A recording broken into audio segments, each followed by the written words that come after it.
Kui kiiresti kujuneb välja krooniline unetus ja milliseid tagajärgi toob endaga kaasa selle tähelepanuta jätmine väliselt tervel inimesel?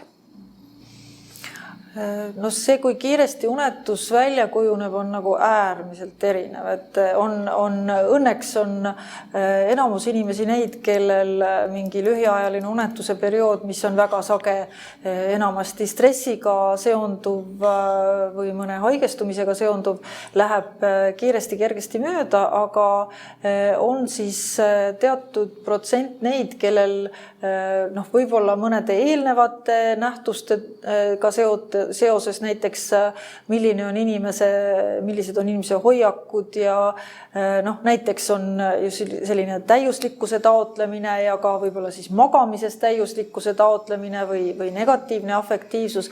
Ühesõnaga võivad olla teatud jooned, mis siis pigem toetavad seda, et see unetus jääb püsima ja kujuneb välja. Nii et aga kui kiiresti see toimub, seda on raske öelda, et see võib võtta aastaid aga probleemiks saab unetus siis, kui ta ikkagi tekib juba selline krooniliselt päevane väsimus ja toimetulekuhäired. Tänan teid, doktor, nende huvitavate mõtete ja kasulike nõuannete eest. Aitäh!